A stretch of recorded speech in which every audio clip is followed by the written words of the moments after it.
Hello students, today we are discussing about what is the indiscipline, what is the school indiscipline and what are the causes of school indiscipline. आज हम बात करेंगे विद्यालयीन अनुशासनहीनता, विद्यालयीन अनुशासन का अर्थ, उसकी व्याख्या एवं विद्यालयीन अनुशासन में अनुशासनहीनता के कारण। तो आज जिसके बारे में हम बात कर रहे हैं, विद्यालयीन अनुशासन होता क्या है। तो देखिए, शिक्षक विद्यार्थियों को एक नियम के अंतर्गत जिन सूचनाओं को प्रदत्त करता है उन्हें हम कहते हैं विद्यालयीन अनुशासन। मतलब कुछ नियमों के अंतर्गत जिन सूचनाओं को दिया जाता है, जैसे कि विद्यालय में कुछ नियम होते हैं, कक्षाएं, कालखंड और टीचर्स जो होते हैं, शिक्षक होते हैं, अपने अपने समय पर आते हैं, अपने अपने समय पर कक्षा लेना, विद्यार्थियों को समय पर आना, अनुशासन में रहना, किसी भी प्रकार के अभद्र भाषा का उपयोग न करना, इत्यादि इत्यादि अनुशासन के अंतर्गत आता है। मैनेजमेंट अपने अनुशासन में विशिष्ट प्रकार के जितनी भी समस्याओं का समाधान होता है उसे भी अनुशासन में करता है। विद्यालय के वातावरण को एक सुव्यवस्थित और सुनियोजित ठीक ढंग से विद्यालय के वातावरण को मेंटेन रखते हुए सारी कक्षाओं को लगाना और शिक्षा की प्रक्रिया को करना, तो इसे हम कहते हैं विद्यालयीन अनुशासन। अब ये जो अंतःक्रिया होती है स्टूडेंट और टीचर के बीच में, इस अंतःक्रिया के कई सारे अनुशासन के लिए एक बहुत सारे कुछ नियम होते हैं।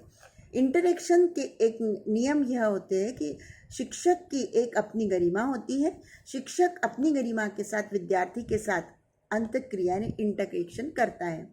लेकिन इस गरिमा के अंतर्गत कुछ बातें आज का शिक्षक जो है, मैं ये कहना चाहूँगी कि आज के शिक्षक को कुछ बातें अवश्य ध्यान रखना ज़रूरी होता है। ये कौन सी बातें हैं, ये क्या करना चाहिए शिक्षक को ताकि अनुशासनहीनता विद्यालय में न हो, इन सब के लिए अभी हम एक चर्चा करेंगे।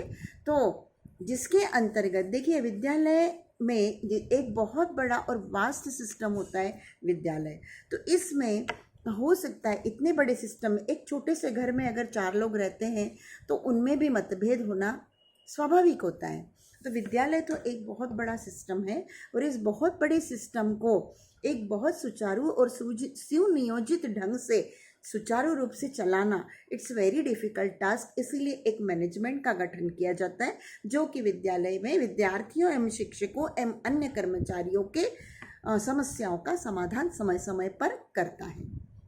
अब विद्यालय की जो हम बात करते हैं तो उसमें हम एक चीज़ अवश्य ध्यान रखेंगे कि सर्वप्रथम देखिए, अनुशासनबद्ध अगर विद्यालय रहेगा तो निश्चित ही टीचिंग लर्निंग की प्रक्रिया जो होती है वो एनहांस होगी और बहुत ही सुचारू रूप से चलेगी। अन्यथा ऐसे विद्यार्थियों में एक भावना रहती है। देखिए, हम कई बार देखते हैं कि कुछ विद्यार्थी होते हैं वो कक्षा में बैठना नहीं चाहते हैं, कक्षा में उत्पात करते हैं, उद्दंड प्रकार के होते हैं। हम बालक प्रत्येक प्रकार के होते हैं, लेकिन हैंडल करना टीचर को अनिवार्य है, क्योंकि कक्षा में विभिन्न प्रकार के बालक होते हुए भी शिक्षक एक ही होता है, वह एक ही शिक्षक बालकों को हैंडल करता है। और इसलिए there are lot of skills होना चाहिए टीचर में। तो वो उसमें हम ये कह सकते हैं कि सर्वप्रथम शिक्षक का नॉलेज अपनी जगह होता है, लेकिन शिक्षक के अंदर एक चीज़ होती है जो कि संवेदना। अनुशासनहीनता के साथ अगर अपन जोड़ें तो संवेदना की ये भी एक स्किल ही है देखा जाए तो संवेदना जो होती है ये एक टीचर में होना अत्यंत अनिवार्य है। इसके लिए कई बार विद्यार्थी देखा गया है प्रायः कि टीचर के साथ इंटरेक्शन यानी एक आपसी संबंध नहीं बना पाते। देखिए, कोई भी प्रक्रिया, उद्देश्यपूर्ण प्रक्रिया अगर सुचारू रूप से करना है तो 2 लोगों के बीच में अगर ये प्रक्रिया है, 3 लोगों के बीच में प्रक्रिया है, तो इनके बीच में एक इंटरेक्शन होना, इनके बीच में आपस में एक कनेक्शन होना, संवाद होना, कन्वर्सेशन होना, ये बहुत अनिवार्य है, क्योंकि बिना कन्वर्सेशन के ये काम संभव नहीं है। तो ये कहा जाए कि शिक्षक और विद्यार्थी के बीच में जो शिक्षा की प्रक्रिया होती है, इसमें अनुशासनहीनता एक बहुत बड़ी बाधा बन जाती है। तो ये देखा गया है कि अनुशासनहीनता के कारकों को गहन रूप से अध्ययन करना अत्यंत अनिवार्य होता है। इसके लिए शिक्षक को एक कार्य अवश्य करना होता है कि मनोवैज्ञानिक रूप से देखा जाए। शिक्षक केवल देखिए, शिक्षक को केवल पढ़ा के और अपना लेसन ख़त्म करके, अपना पाठ खत्म करके कार्य पूरा कर लेना, ये काम शिक्षक का नहीं होता। शिक्षक का कार्य होता है विद्यार्थी को मनोबल भी प्रदान करना, विद्यार्थी को आत्मविश्वास प्रदान करना, विद्यार्थी के बीच में और आपस में एक इस तरह की अंतक्रिया रखना कि वो आपस में विद्यार्थी अपनी समस्याओं का समाधान अपने शिक्षक से कर पाए। इसके लिए शिक्षक की क्या भूमिका होनी चाहिए, इसके लिए हमें सोचना, यह पहलू को भी सोचना हमें ज़रूरी होता है। कई बार अनुशासनहीनता मतलब ये देखिए, हम ये माना जाए कि विद्यार्थी कक्षा में पढ़ता नहीं है, विद्यार्थी कक्षा में देर से आता है, विद्यार्थी समझने की कोशिश नहीं करता, विद्यार्थी डिस्टर्बेंस करता है, विद्यार्थी अपने कार्य को पूरा नहीं करता, तो ये सारी चीज़ें अनुशासनहीनता के अंतर्गत आती है। लेकिन इनके पीछे विद्यार्थी अगर ऐसा करता है, अगर विद्यार्थी का ये व्यवहार है तो क्यों है, ये अध्ययन करना भी बहुत अनिवार्य होता है। तो देखिए, अनुशासनहीनता के सर्वप्रथम कारकों को देखा जाए तो सबसे पहले अगर देखा जाए तो अनुशासनहीनता का कारण होता है मनोवैज्ञानिक कारण। तो मनोवैज्ञानिक कारण के अंतर्गत अगर बात की जाए तो मनोवैज्ञानिक कारण मतलब बालक को विद्यार्थी बनाना, ये कार्य होता है शिक्षक का। शिक्षक विद्यार्थी को बस विद्यार्थी देखता है, लेकिन वो एक बालक भी है, और एक बालक की अथवा बालिका, बालक या बालिका में कहीं ना कहीं इमोशंस होते हैं, भावनाएं होती हैं, और जिस परिवेश से, जिस वातावरण से बालक विद्यालय आता है, वह वातावरण को भी उसके जीवन में काउंट करना और उसको पढ़ाते समय केवल अध्ययन करवाना नहीं, इस वातावरण को काउंट करते हुए उसके स्वभाव में क्या परिवर्तन हुआ है, उसके व्यवहार में क्या परिवर्तन हुआ है, यह देखना भी हमारा उत्तरदायित्व बनता है। देखिए, कई बार ऐसे बच्चे होते हैं, स्लम एरियाज़ में भी होते हैं, बहुत कठिन परिस्थितियों से गुजरते हुए जब वो विद्यालय आते हैं, तो विद्यालय में आने के बाद जिस वातावरण से आते हैं तो वो सोचते हैं कि मुझे विद्यालय जाके कहीं ना कहीं कुछ सुकून मिलेगा। कई बार देखा गया है, मैंने एक ऐसे उदाहरण को देखा है कि माता पिता कंटिन्यूअस एक दूसरे से आपस में मतभेद करते हैं, लड़ाई करते हैं, मारपीट होती है। ऐसे वातावरण से जब बालक विद्यालय आता है, तब उस बालक की जो मनोवैज्ञानिक अवस्था होती है वह अन्य बालकों की तुलना में कुछ अलग होती है।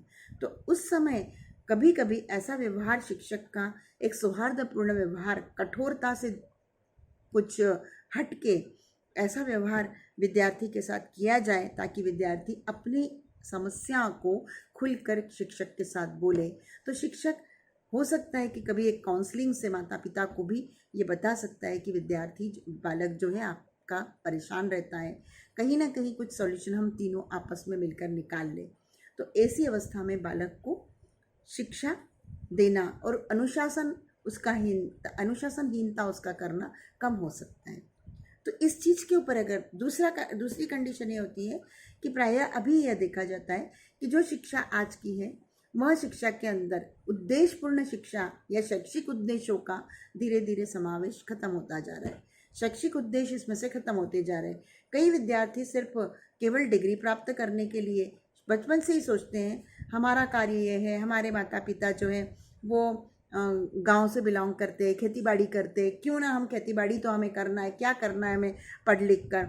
लेकिन अगर इनके ऊपर चर्चा की जाए, विद्यार्थियों से मिलजुल कर माता पिता से बात की जाए कि अगर जो भी कार्य करे विद्यार्थी अगर पढ़ लिख कर करेगा तो उस कार्य को वो बहुत अच्छी तरीके से करेगा, उस कार्य को वो और भी ईजी और सही ढंग से करेगा। देखिए, प्रत्येक कार्य के लिए वैज्ञानिक गुण होना अत्यंत अनिवार्य है। तो ये वैज्ञानिक गुण होने के लिए शिक्षा अनिवार्य है। तो शिक्षा की अनिवार्यता अगर माता पिता को समझाए शिक्षक, तब भी यह कारक अनुशासनहीनता का कारक कम हो सकता है। दूसरा कारक ये आता है अनुशासनहीनता का कि विद्यार्थी का अपने दोस्ती का या सर्कल का चयन, ये चयन में भी अगर शिक्षक की भूमिका कहीं ना कहीं सक्रिय रहे तो विद्यार्थी सही मायने में एक अच्छे सर्कल को चुन सकता है और अपने जीवन को सफल बना सकता है और एक अच्छी उद्देश्यपूर्ण शिक्षा प्राप्त कर सकता है। तीसरा कारक, ऐसे बहुत से कारक है। तीसरा कारक है विद्यालय में आने की अरुचि, विद्यालय में आने की न इच्छा न होना। इसकी वजह होती है कई बार बालक आपस में एक दूसरे को चढ़ाते हैं, बालक इस तरह का वातावरण उत्पन्न करते हैं ताकि वह बालक विद्यार्थी जो है वो विद्यालय छोड़ के घर जाए, इस तरह से कि वो हैरेस हो जाए। तो इस तरह का हैरेसमेंट का जो एटमॉस्फेयर बनता है, इस पर वॉच रखना मैनेजमेंट की और शिक्षक का उत्तरदायित्व बनता है। अगर किसी विद्यार्थी को कोई चिढ़ा रहा है तो देखिए, अगर विद्यार्थी आकर शिक्षक के पास शिकायत करता है कि इस तरह की मेरे साथ घटना हो रही है, कृपया टीचर देखें, तो उसे इग्नोर नहीं करना है। अगर कई बार शिक्षक उसे इग्नोर कर देता है तो वो एक व्यापक रूप बन जाती है और कई सारे हिंसक घटनाओं को भी इससे अंजाम मिल सकता है। तो अनुशासनहीनता का यह भी एक कारण होता है। अनुशासनहीनता का कारण यह भी होता है कि जो शिक्षा है उसकी प्रणाली, जो शिक्षा प्रणाली जो है वह रुचिपूर्ण नहीं है। तो इसलिए रुचिपूर्ण शिक्षा प्रणाली बने, इसके लिए शिक्षाविदों ने और शिक्षकों ने पाठ्यक्रम पर समय समय पर अवलोकन करना, समय समय पर पाठ्यक्रम इस तरह हो कि वह शिक्षा रोजगारोन्मुखी बने, समय समय पर शिक्षा रुचिपूर्ण और कई तरह कौशल एवं घटकों का उसमें समावेश हो। इस तरह से अगर शिक्षा दी जाएगी तो अनुशासनहीनता का कारक जो रहेगा वो कम हो सकता है और विद्यार्थी रुचि के साथ इसे पढ़ सकता है। तीसरा विद्यालयीन अनुशासन यह भी होता है कि विद्यालय में कोकरिकुलर एक्टिविटीज़ या अन्य क्रियाकलापों की कमी होती है। देखिए, अभ्यास के साथ मनोरंजन एक इस तरह की क्रिया करी जाती है जो कैटलिस्ट का काम करता है। कैटलिस्ट आप जानते हैं, उत्प्रेरक। तो उत्प्रेरक का काम करने का कार्य करता है अभ्यास के साथ में मनोरंजन। तो मनोरंजक पद्धति से अगर विद्यार्थी को बीच बीच में कहीं ना कहीं रिक्रिएशन की एक्टिविटी डाली जाए तो उसमें विद्यार्थी की प्रतिभा को भी समझा जा सकता है और उसका भी आकलन किया जा सकता है। विद्यार्थी के अंतर, जरूरी नहीं हर विद्यार्थी डॉक्टर या इंजीनियर बने, ज़रूरी नहीं हर विद्यार्थी कलेक्टर या कमिश्नर बने, ज़रूरी नहीं हर विद्यार्थी एडवोकेट बने। हर विद्यार्थी अपने अपने अलग अलग फील्ड में अपनी अपनी भूमिका को बनाना और अपनी कैरियर को बनाना चाहता है, लेकिन उसकी रुचि क्या रहेगी इसके ऊपर ध्यान देना भी अत्यंत अनिवार्य होता है। इसके लिए बेसिक शिक्षा के ऊपर भी ध्यान देना बहुत ज़रूरी होता है। बेसिक शिक्षा के ऊपर हम ये चीज़ इग्नोर करते हैं कि विद्यार्थी की रुचि क्या है। कई सारी शिक्षा जो ऐसे शिक्षा के आयाम ऐसे हैं जिसके अंतर्गत कठोरता और नियम से ही वो शिक्षा दी जा सकती है। तो ऐसे आयामों को भी कहीं ना कहीं शिथिल करने की अनिवार्यता आज के इसमें हम मानते हैं। ये भी एक अनुशासनहीनता का कारण होता है। देखिए, जिस विद्यार्थी को इंग्लिश में रुचि नहीं है तो वो इंग्लिश की कक्षा में डिस्टर्बेंस करेगा। उसके लिए ये ज़रूर है कि उसका अगर अनिवार्यता है तो शिक्षक अपनी भूमिका इस तरह से करे कि विद्यार्थी को उस विषय का ज्ञान रुचिपूर्ण ढंग से दिया जाए, इसके ऊपर प्रयास हो।